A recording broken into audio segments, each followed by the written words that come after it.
eyes in the dark. Bob loved his nightly runs. The cool air, the quiet streets, the rhythmic sound of his feet hitting the pavement. It was his way of unwinding after a long day. Tonight was no different, or so he thought.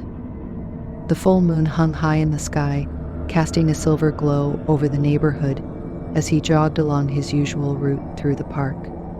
Halfway through, he noticed something strange. Glancing to his left, toward the dense line of bushes that bordered the park, Bob caught a glimpse of glowing eyes staring at him from the shadows. He slowed down, squinting through the dark to make sense of it. Probably just an animal, he told himself, maybe a stray cat or a raccoon. But as he resumed his pace, the eyes seemed to follow him, tracking his every move. Bob's heart picked up speed, and not just from the jog. Every few steps he glanced sideways. The eyes were still there, closer now, keeping pace with him. The glow was unsettling, almost unnatural, as if they weren't reflecting light but producing it. He tried to shake it off, telling himself it was his imagination, that he was being paranoid. But as he picked up his speed, the eyes seemed to glide through the bushes, moving faster, still watching. Sweat trickled down his neck. His breathing grew heavier, but this time it wasn't from exertion, it was from fear. Bob broke into a sprint, adrenaline surging through his veins, feet pounding the pavement. He could hear the rustling of the bushes, the padding of something following him. He ran harder, pushing his body to the limit, desperate to get away. But no matter how fast he went, the glowing eyes were always there, just close enough to keep him in its sights. His lungs burned, his legs ached, and finally, he couldn't take it anymore.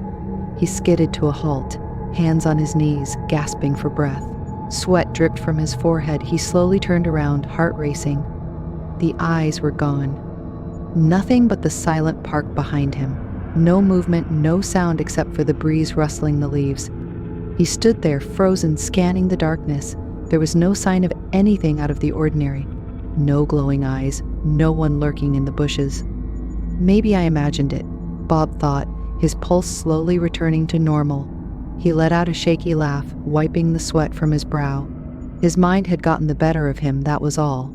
The night was playing tricks on him. But then he heard it, a soft, ragged breath. Close, too close, it came from behind him. Every hair on Bob's neck stood on end as the sound of heavy breathing filled the air. He didn't dare turn around. His entire body went rigid, his muscles locking in place. The breath was low, labored, and right at his back, as if something or someone was standing inches away, waiting for him to make a move. For a moment, the world seemed to stop. The wind held its breath.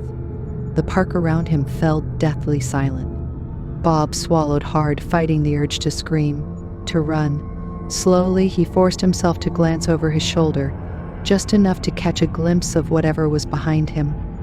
But there was nothing, nothing at all. Only darkness and the echo of his own breath mingling with the sound of the wind. He spun around, frantically scanning the area. No eyes, no creature, nothing but the moonlit path stretching out ahead of him. But the breathing hadn't stopped. Bob's legs felt like stone as he stood there, paralyzed by the sound that seemed to follow him wherever he turned. It was closer now, almost touching him. He could feel the warmth of it on the back of his neck. He bolted. This time he didn't stop. He ran faster than he ever had before, his heart thundering in his chest, the sound of his own breath mixing with the heavy panting that chased him. He didn't look back, didn't dare slow down. He ran all the way home, bursting through the door and slamming it behind him, locking it tight. For the rest of the night, Bob sat in his living room, lights on, shaking, listening for that terrible, heavy breathing. But all he heard was the sound of his own ragged breath and the thump of his terrified heart, and the unsettling feeling that, somewhere in the dark, those glowing eyes were still watching.